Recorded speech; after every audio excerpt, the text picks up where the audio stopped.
This is problem 955E. It's on page 542. An air standard diesel cycle has a compression ratio of 18.2. The air is at 80 degrees Fahrenheit, 14.7 psia at the beginning of the compression process, and at 3000 Rankine at the end of the heat addition process. Accounting for the variation of specific heats with temperature, determine A, the cutoff ratio, B, the heat rejection per unit mass, and C, the thermal efficiency. Okay. You think they're going to try to make us work the whole problem and walk around the whole cycle? Yeah. Let's just do it. Let's bite the bullet and just solve the entire thing. Here's a PV diagram. Here's a TS diagram. Okay. And the PV diagram looks like this. Here's state 2, state 3, state 4, state 1. The TS diagram looks a lot like the Otto cycle diagram, but there is a difference. State 1 and state 2 are still there. They're still related isotropically. 3 and 4 are still here, and they are also still related isotropically. Notice the entropy would be the same on those two sets of states, okay? Or between the two. But from 2 to 3 is a constant pressure heat addition, whereas 4 to 1 is a constant volume heat rejection. That's the key difference. You want to reference the cycle diagrams on, what was it, page 500? Of course, you want to mark those pages also.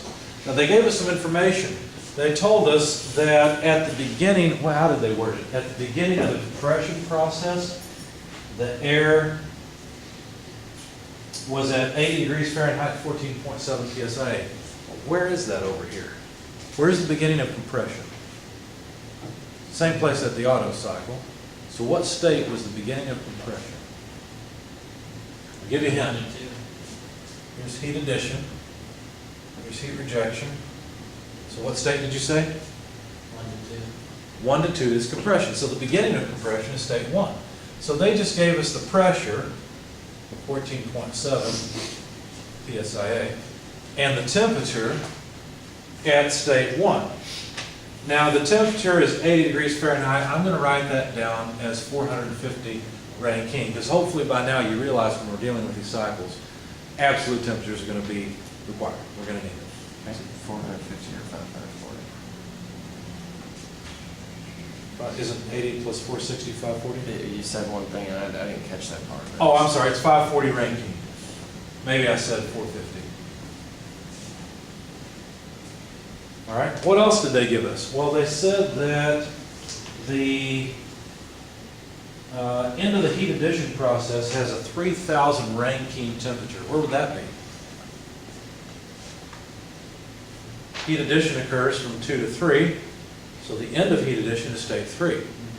But I wouldn't put it on this diagram, I'd put it down here, because this is the diagram that involves temperatures. So 3000 Rankine is the temperature. Okay. All right. What else? I think that's everything. Yeah. Oh, the compression ratio. I'm going to write that down. R is 18.2 to 1. All right, so we may as well just bite the bullet and solve everything, all right? We have the temperature and pressure at state 1, so that's the logical place to begin. Let's just do that. So to move from state 1 to state 2, let's see, what do we have? Well, we're supposed to take into account the variations in specific heats. State 1 and state 2 are related isotropically, and so we could do something like this. VR2 over VR1, which is 1 over the compression ratio, because notice that the compression ratio of 18.2 to 1 would be V1 over V2. So if you want V2 over V1, then it's the inverse of the compression ratio. Okay? Now, I'm going to go ahead and just make another chart. Okay? We're going to solve all the states, and I'm going to add a column here. Will I? Yeah, we may not fill it all in, but I'll add it in. So state, let's see, 1, 2, 3, 4. We're going to deal with volumes quite a bit, right? Because we know the compression ratio. So let's put VR, a column for VR. It's not virtual reality.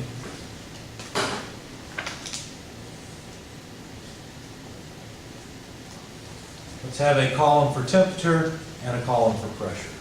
Okay? Now we know state 1. State 1 has a temperature of 540 Rankine and 14.7 psia. And we're trying to move to state 2. To move to state 2, we will need VR1. If you look up VR1 based on T1, it is 144.32. This might sound familiar because the last example problem had the same beginning temperature, so it's the same VR. So we can calculate VR2. It would simply be VR1 over R. So take VR1, divide it by 18.2. Well, that'll give us VR2. That comes out to about 7.93. Okay.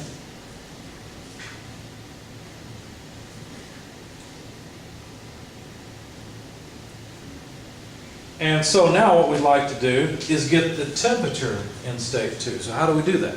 Well, we go to the back of the book, table A17E, look up a VR of 7.93. I recommend you go there now. You'll have to interpolate, of course. What temperatures would we be between that VR? 1600 and 1650. Good. Everybody see that? What page number have you got there, please? 982. 982. So page 982. What I got when I interpolated was 1623.6 for the temperature. Of course, we can't get pressure from that table, right? PR is not pressure. In fact, PR is a function of temperature. It has very little to do with pressure. So don't confuse yourself. You might even put a note at the top of those columns and say PR depends on temperature, VR depends on temperature, not volume or pressure. Okay. Now, I'd like to move from state 2 to state 3. Okay. How could I do that?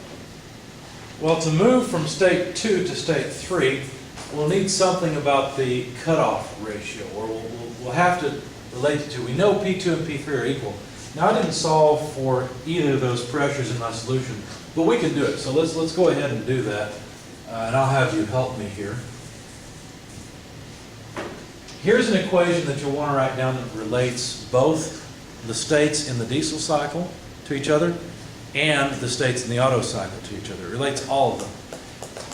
Usually we're talking about an ideal gas, and so PV equals MRT. And of course that ideal gas is the working fluid in these engines, which is air. Okay? So PV equals MRT. Now what does that mean?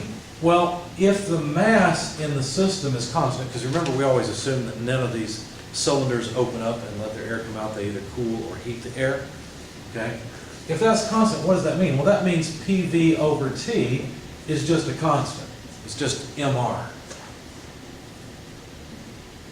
Now, don't go to this equation first. In fact, I solved the last problem without it, just so that you wouldn't get confused. Okay? This is not the first go-to equation, but sometimes it's handy. Okay? It is like this. P1 V1 over T1 is P2 V2 over T2 is so on and so forth. P3 V3 over T3 and state 4 as well. This always works. It's not enough to solve your problems all the time.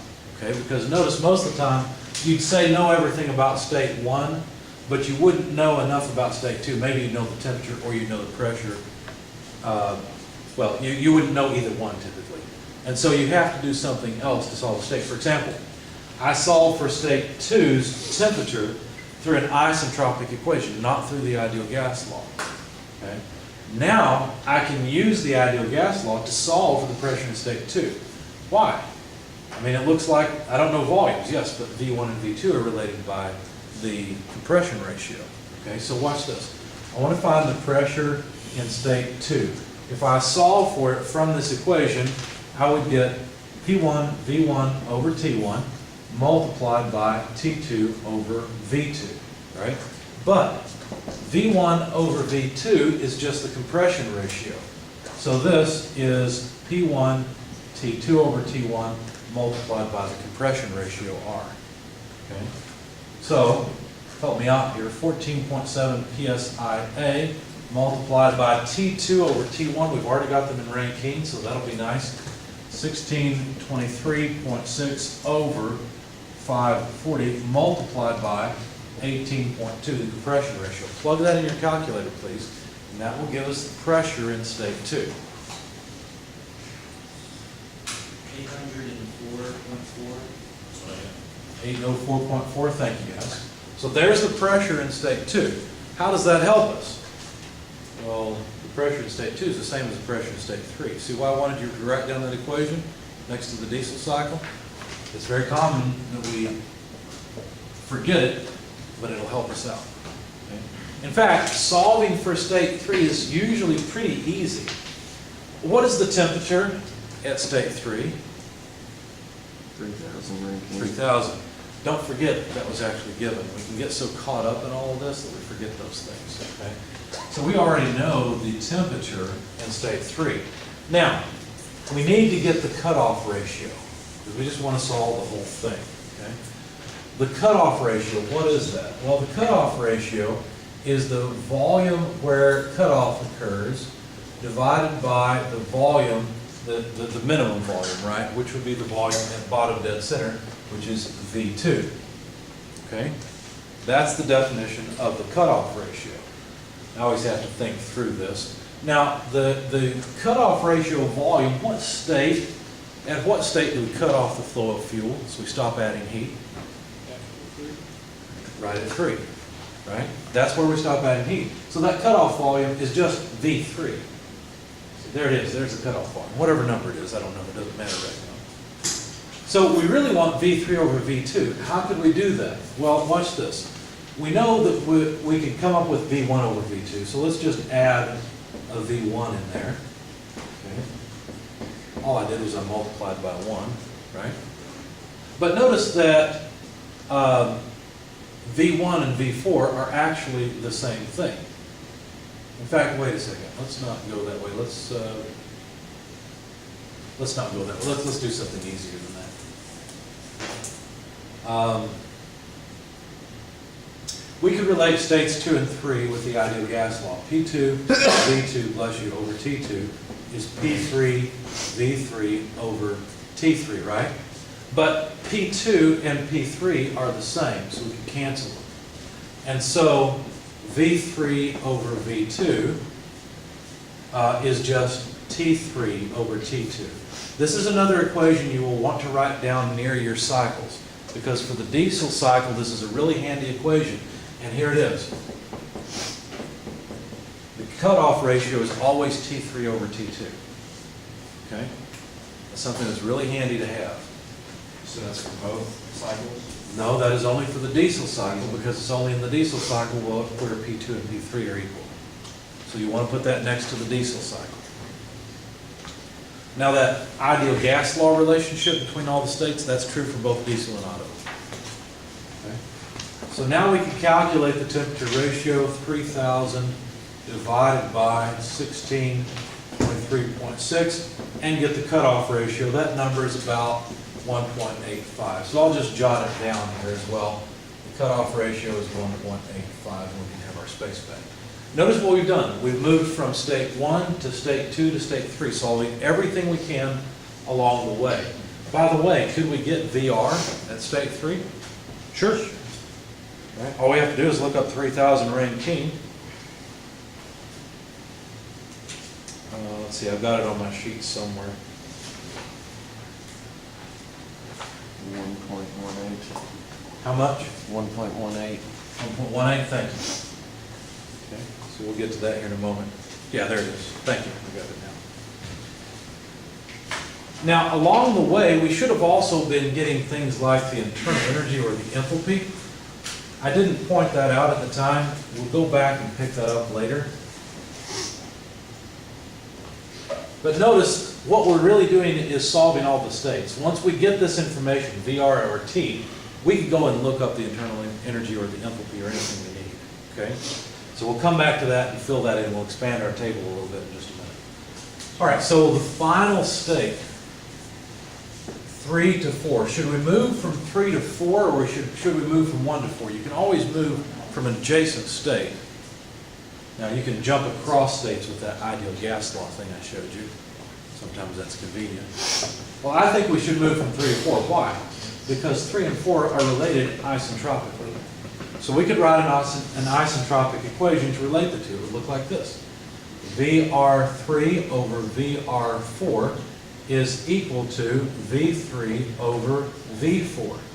But notice that V3 over V4 can be written as notice we don't have that over here, right? This was just V3 over V2, right?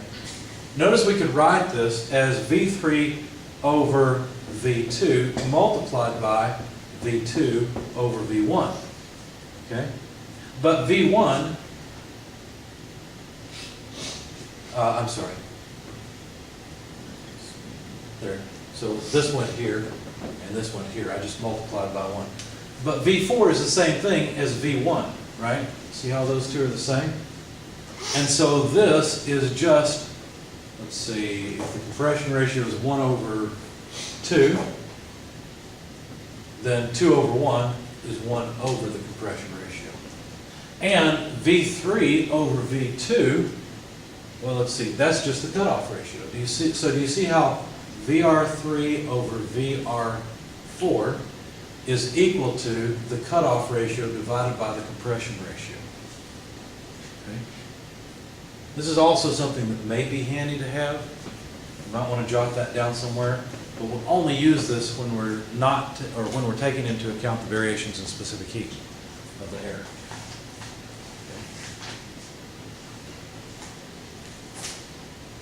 So anyway, we can calculate, what do we want? VR4, it's what we don't have, as VR3 multiplied by R over RC. All I did was convert to multiply and then pull VR4 over. Okay. So when you plug in the numbers, 1.18 for VR3, and you plug in a compression ratio of 18.2 and a cutoff ratio of 1.85, you'll find VR4. It comes out to 11.62. At this point, I did not bother computing the temperature. I don't really need it. I don't really need the pressure, so I quit and just went for what I really needed. Now, a lot of times solving a problem like this, you lose sight of what you were trying to find in the first place. We're supposed to find the cutoff ratio, so it's a good thing we did that. We're supposed to find Q out. Q out would be the difference in, would I want internal energies or enthalpies here? Well, it's constant volume, right? There's no boundary word. So it would be differences in U's. U4 less U1, okay? Now, we're not going to do this. We're not going to do CV T4 less T1, because that would assume a constant heat capacity. In a constant heat capacity problem, you could do that, but we can't. So instead, we will have to go and look up the internal energies for the states where we really want them. So U in BTUs per pound mass. We really need U4 and U1. So you can go and look up this VR, 11.62, and this one, and read off the internal energy for those two states. When you do that, you'll find that U4 you have to calculate by interpolation, okay, and it comes out to 250.90 BTUs per pound mass. This one's easy because you can look up 540 directly. And U1 comes out to 92.04. Again, sounds like a familiar number because it's the same number from the last problem. We don't really care about the internal energy at state 2 or 3. The reason is because to calculate Qn, well, let me back up. If you go ahead and do this, the difference between these two comes out to 158.86 BTUs per pound mass. And the only reason the author of the problem made us do that is because in the thermal efficiency, they wanted us to calculate 1 minus Q out over Qn, or in other words, the thermal efficiency of the cycle. Okay, so they're kind of holding our hand through this, right? We had to calculate the cutoff ratio, which meant we had to kind of walk around the cycle a little bit. Okay. So in this part, we need 1 minus, let's see, Q out, we've already decided is U4 minus U1. Of course, we have a number for that. But Q in, remember the energy balance I had on the slides? From state 2 to state 3, Q in occurs during expansion. So there's boundary work that comes out. We added the boundary work in with the internal energy change of the gas inside of the piston cylinder device and came up with the enthalpy change. So here we want H, we want the enthalpy, let me see, the enthalpy in state 3 less the enthalpy in state 2, because that's what happens, right? The Q in comes in and it moves to the final state of 3 from the initial state of 2. So it adds energy. We expect the enthalpy in state 3 to be more than the enthalpy in state 2, okay, because of the fuel addition. So we better look up the enthalpy as well in BTUs per pound mass. So if we go and look up 7.92 and 1.18, we can find the enthalpies at those two states. H2 we'll have to interpolate. It's 402.05. Why don't you guys go and look up, well, I gave it away. Go and look up 1.18 for VR. In other words, 3,019, right? 790.68. 790.68, good. Okay. So you see that we have all of these things, you can plug them in. You come up with a thermal efficiency of 59.12%. Okay, so there's all the things they asked us to find. Questions, comments? All right.